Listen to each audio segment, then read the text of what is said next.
You're listening to Convenience Matters, brought to you by NACS. We'll talk about what we see at stores and what the future may hold for our industry. For nearly 2 decades, NACS has surveyed consumers to gain their insights about economic factors and other sentiment to just learn how can retailers understand them and how can retailers sell to them. We're going to have a conversation today about our latest consumer insights and what it means for those who sell in the channel, whether they're retailers or suppliers. So today on Convenience Matters, we're going to dive in and look at what the state of the consumer's mind is and what it means for retailers. And joining us for this conversation is Adam Rosenblatt. He is the founding partner of Bold Decision, which is the polling firm that Adam has put together numbers for NACS for just about as long as we put together numbers in terms of consumer insights. So thanks for joining us today, Adam.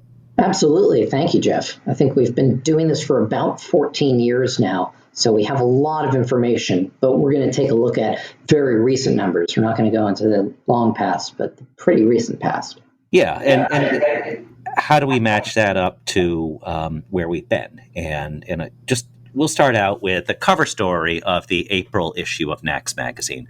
Focuses on a couple of the numbers and a look at where are consumers' minds and what it means to retail. And we tried to come up with a little bit more provocative title this year, and the title is Selling Fuel to People in a Bad Mood. And all those words were intentional. The idea was that when we looked at these numbers, we saw some angst that I think has gone beyond some angst that we've seen in previous years. And it could be coming out of the pandemic. It could be going into another election cycle. It could be all kinds of things. So, Adam, let's start with that. This idea that there's a lot of consumer angst out there. We saw it in our survey. Are you seeing that across the board when you look at other surveys and just the mood of the country and what it means? We are. We're seeing this in the NACS survey, which was done nationally among consumers and especially focused on gas buyers, which represents obviously the overwhelming majority of Americans. But everybody's very jittery. Everybody's on edge, from politics to the economy to global international relations. Everything's a little bit shaky. We are post-pandemic. We're officially now 3 years, past the point where sort of everybody kind of classifies that as the start of the pandemic.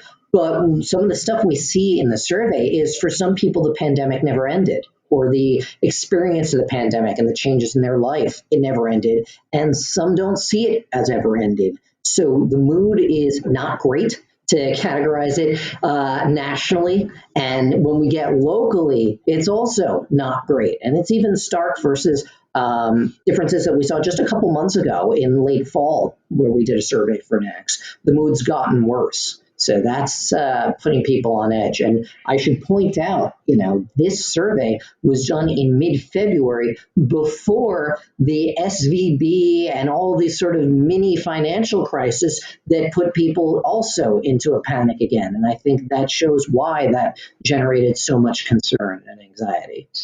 I think people joke that February is just a really rough month, and let's get rid of February. It's cold on the East Coast and many other areas of the country, but March is really the cruelest month in terms of looking at what might affect sentiment, particularly in terms of fuel sales. Last year was the start of the invasion of Ukraine, and obviously that put enormous pressure on gas prices. 2 years before that, it was the start of the pandemic. And over the years, we've had the Venezuelan oil strike. We've had the Gulf War.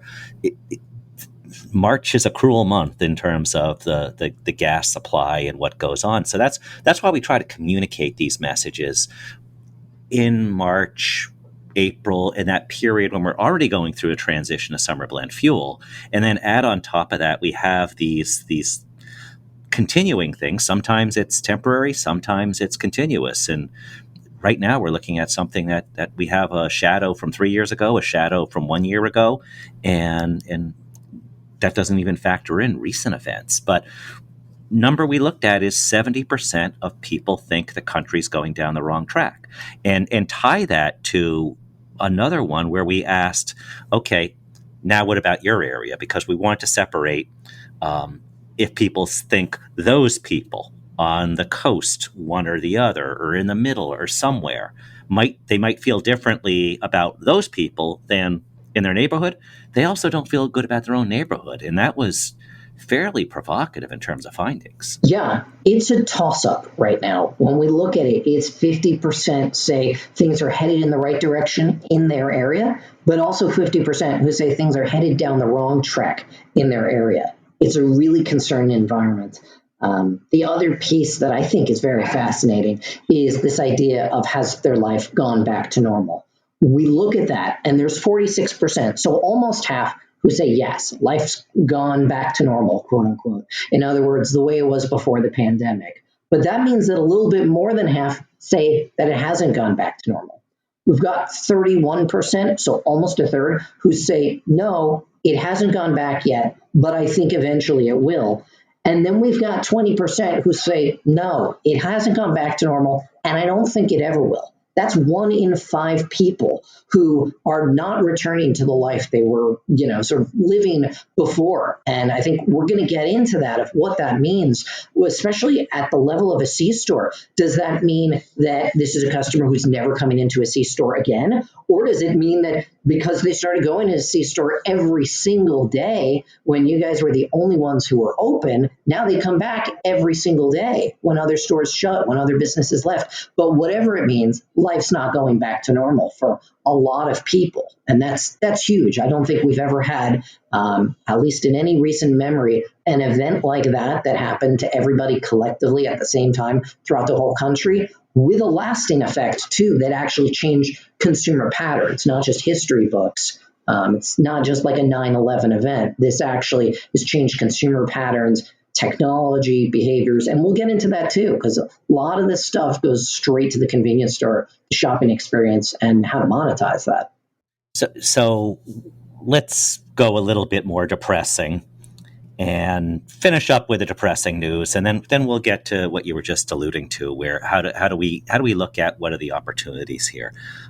We also broke down. We have a number of different demographic crosscuts, crosstabs, just looking at things by age, by gender, by region, all kinds of different things. But we also looked at, are they frequent or infrequent customers inside the store? In infrequent, semi-frequent, and infrequent, and that's based on how many times a week they say they go inside the store. And broken down, oversimplifying things, but trying to think of them as thirds. And we'll look at the upper third, which is the most frequent customer. They are the ones that are most likely to be daily customers. They're the ones that come in and they really depend on convenience stores. They're also the ones that are most pessimistic about where things are going. They're the ones who are most pessimistic about where gas prices are going and most concerned that they'll hit $5 a gallon. They're most concerned about their economic status and future, all negatives, and those are our core customers. So that's also a watch out. But there's also some good news with those customers in that they do see convenience stores as a refuge, and they rate them higher. Well, part of the reason, because they're frequent customers, they rate their experience higher than they do other channels, including grocery. More than 90% said their last experience was good or great, or good or excellent, I should say. But real opportunities there, and I think the opportunities, particularly when you look at a group that feels the pinch of money, that they will do things if you give them an incentive to do so. They're more likely to drive 5 minutes out of their way for a good gas price. They're more likely to drive out of the way if you'll give them a coupon for a meal or a beverage or something like that. So any type of way that you can communicate value to those customers who are most thinking about value, that appears to be a real winner in terms of what this research says. Yeah, I think some of this is a tautological relationship, because the customers who were having bad experience, right? The customers who were not happy with the convenience stores Unfortunately, there is competition, or fortunately or unfortunately, there is competition within the industry, of course, but there's also other options of where they can go to buy snacks, to buy food, to buy beverages, and even to fuel up, right? Many places, many parts of the country, you could go and fuel up at a grocery store. That's not an option everywhere, but in some places that is. One thing that I find very fascinating, we asked them to compare their retail experience, their sort of customer experience versus other retail locations.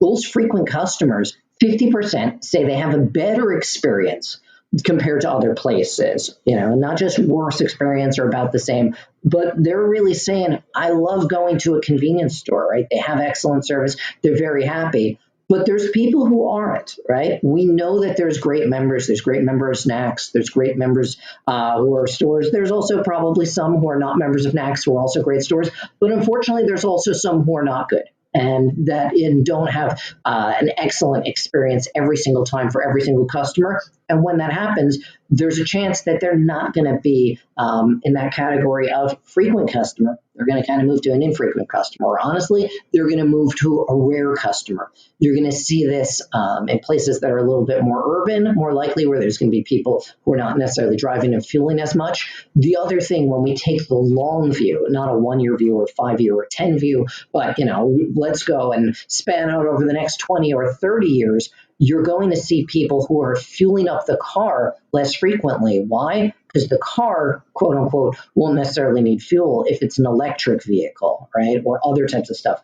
People still need to fuel up or defuel, I think, as we sometimes say, with the bathroom, or they need to fuel up maybe their wallet and go in for an ATM. So there still is a value of a convenience store, but the gas station connection might become less and less important. And same as miles per gallon, and the cars get more efficient. They need the gas station part, the gas piece, a little bit less. So all the other things that you can offer, all the other amenities, and also all the other basics, security, safety, and a sense of peace, a sense of calm, a sense of normalcy.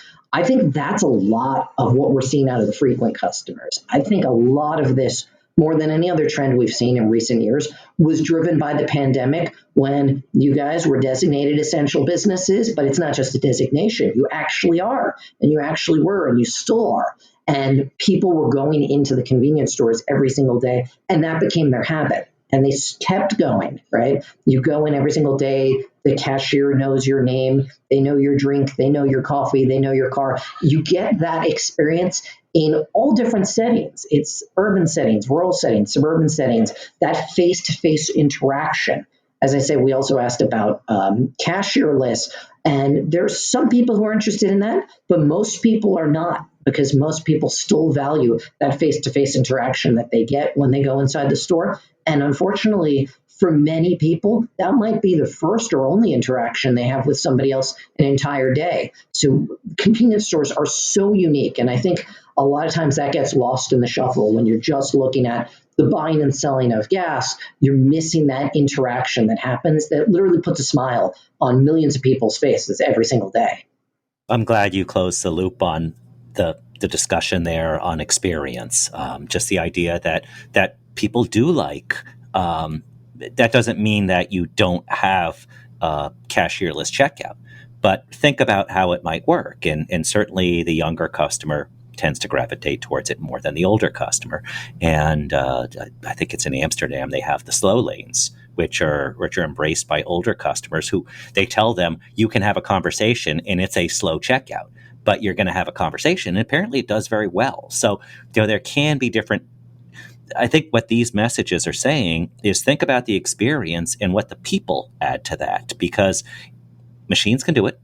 Your overall offer can do it, but the people are still a big part of the equation, even though there's some challenges with labor. Yep. There's still speed, and convenience is obviously essential to the convenience store industry. And for many people, that's why they're going in, right? They're going in and out. They're in less than just a few minutes, and they experience their whole entire transaction, and they're done. And they buy one item or multiple items and check out. But for other people, it is more leisurely, right? This might be the one break. Maybe it's their break while they're at work, or while they're on their way to work, or while they're finishing up their day. Everybody sort of enters that convenience convenience store journey at a different part of their day.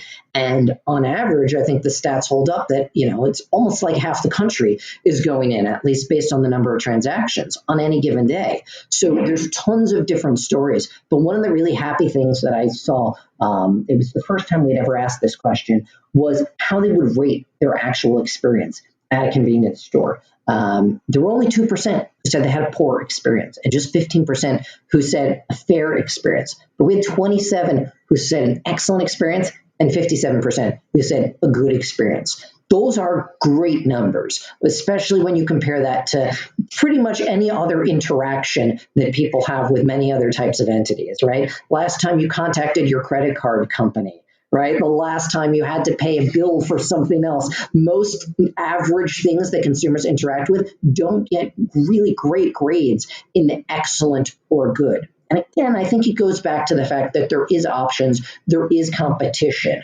Typically, we're not the only convenience store in town. Not we, but whomever they are. There might be another guy right across the street who's selling stuff for 5 cents less, right? And selling gas for 5 cents less. But if you're selling the better experience, and if you're selling some of this intangible stuff, that relationship, that connection, then the people will actually go to that. And we see that quantitatively. We've looked at that for years, and people value that. And I think coming out of the pandemic, and again, some people are still in the pandemic mindset, people value that more, even when they're pinching pennies right now and pinching dollars. So you mentioned two things, and I'm going to go through them in order. First off, I want to talk about cleanliness and safety. And that's an issue that we asked for the first time this year. We asked about safety the way we asked about it, because we had a sense that there was unease, that there's various things going on. And what we want to know was, what are the most important things to you in selecting a place to shop? And certainly there's a lot of stores that have easy, quick, fast as not just their brand promise, but perhaps part of their name. And that's core. But what we found was that cleanliness and safety were more important than speed of service in surveys. And we found it even more so for the frequent customer. Those were two that popped, and it's basically Maslow's hierarchy of needs, if you will. Absolutely. There's essential components as to why people go to a store or why they won't go to a store. We hadn't necessarily asked about safety as much in the past because it wasn't really as much of a dominating issue. But in recent years, starting around the time of the pandemic and then increasingly since, there's a lot of talk. The talk has moved not just from a political space, but into people's everyday lives, right? They're changing their patterns of where they shop and what they do. We asked a hyper-local question, not just, hey, what do you think about crime in the country? But we said, thinking about the topic of public safety, would you say crime in your community has increased a lot, some stayed the same, decreased some, decreased a lot? And what we saw, 46% say crime increased a lot, 46% say crime increased in their community versus 13% who say crime decreased. And 41% said it stayed about the same. So even with 41 saying it didn't change, there's 46 who said it's increased. So that's why we knew we had to put that into the question, into sort of the ranking of items. And we've spent years and a lot of time and good efforts telling convenience stores about the importance of investing in your community, charitable giving, all these other things that you could do, updating your store, having a nice appearance. But as you said, it's core essentials that people have to feel. They have to feel safe going into the store, whether it's lighting, whether it's homeless issues or drug issues that might be nearby, or just other crime issues. That's going to make them decide one store or the other. And same with cleanliness. We've been saying for years and looking at for years that if you're the store that has, a key for your bathroom that's attached to a hubcap, and you kind of warn the customer when you give them the key and say, hey, you might not want to go in there, they're probably not going to want to go in there, and they're probably not going to come in and say, cool, now let me go buy all this nice food that you have. You need to have some of those basics addressed. We're actually facing a similar challenge too on the sort of safety side. And it's among all different types of people. It's not just young or old or black or white or Hispanic or male or female. this is of concern to every single type of consumer, and especially the frequent consumers, because there are other options right now. If you're not feeling so safe at a convenience store and all you were really going to go is go and drop in and buy a drink, you know what? Maybe I'll go to the fast food place and get a drink and then get a snack, instead of going the other way around of saying, you know what? I'm a little bit thirsty. I'm going to go to the convenience store, get a drink, and then I'll get a snack, and do it in the other way, because there's a lot of options, and people are choosy. And when the economy is tight and when finances are tight, that actually reins in very much into their thinking. You hit upon two things. One is thinking about the issue of crime, and just a thought. If you're feeling not comfortable about the area, almost think of it like the pandemic, where, okay, I'm going to travel in the bubble I feel safe with. And I think you just alluded to it. If they don't feel comfortable in an area getting out of their car, maybe they'll stay in their car. And that is probably a drive-through, and that is probably a QSR, and it's probably a lost opportunity for us. But I want to also, I used the joke about putting the key on a hubcap the other day, and I used it on somebody in the office who happens to be in her 20s. And she said, "What's a hubcap?" So, that tells you, cars are fancier now. They don't have hubcaps. They have rims and things like that. So we have to figure out new jokes there, I guess, for the younger customer. But I wanted to just close up the idea of operations by going at one other thing that I thought was really illuminating. And this is maybe something we'll talk about much more in depth. I know it's going to be in a future NACS magazine article, but in possibly a podcast in more detail. Over the years, we've surveyed and we asked people, when you go to the store, what did you do? We know the number one thing they say they do is they paid for gas at the register. And we've always kind of looked at that and it's like, well, that's a lot of people that paid for gas at the register. That doesn't seem to make sense, because it's always around 40%. Two that do make sense that are also non-purchase things. One is use the bathroom, and that's always between 15 and 20%. And use the ATM is usually between about 8 and 13% every year, somewhere around that. Now, what we've tried to stress, particularly with bathrooms and ATMs, is that's the start of their experience. And if you have X percent of people that are using the bathroom, think about how humans work. Think about how you work. You go to a store that has a bathroom and you use that first. You don't load up on items and then drag them into the bathroom. It's your first stop. It's probably the one most on your mind, or wherever, and then you do something. And so if the bathroom experience isn't good, you're probably not going to be doing other things. But we also have new research unique to this year that says we know what people buy when they use the bathroom, when they use the ATM, when they pay at the register. So you want to just walk us through, just real brief, just some of the findings that we found, in that this is not a customer that goes in and leaves. The bathroom makes money. The ATM makes money. Paying at the register, well, of course, makes money, but it makes extra money too. Correct. Actually, the one that makes the least amount of money is the one who's just going to go in and pay for the gas and just go in and out and do nothing else. That's part of the journey. Obviously, if we can't get them into the store, the odds of them really buying an item from the store are low, unless you have all those other technological, innovations that almost didn't exist before the pandemic. So getting them in the store is critical. One of the most valuable items is going to be the ATM as well as the bathroom. We saw that they do almost 4 actions, is what I would call it, when they go and use the ATM. So what are these other actions they might do? They're maybe going to go and buy a lotto ticket, right? Maybe they're going to also then go and pay for gas, right? Because they're sort of mentally doing the math and saying, okay, well, I'm already going in, so while I'm here, I'm going to pass by, I might as well pay. And you know what? I'm thirsty, so I'll get a drink for now, or I'll get a snack for later. right? And one of the things that we've seen over the past few years, as the merchandise that's available to be sold, right? As there's snack sizes and sharing sizes, it becomes more appealing to people that they could say, you know what, I don't want to eat right now. Maybe I'll have some now, and maybe I'll get some stuff later. There are some who will go in for prepared foods and sit down if that's an option that's available. There's people who are going to go in the highest one, or one of the highest ones is people who are going in for fill-in groceries, right? I need milk, I need eggs. If you're going there, the convenience store has essentially become your full shopping trip at that point. You're actually doing 4, maybe even almost 5, things while you're doing that journey. So encouraging them to go into the store, and every single one of those aspects that we talked about, from having it safe, clean, all those aspects will get them into the store and want them staying in the store and coming back.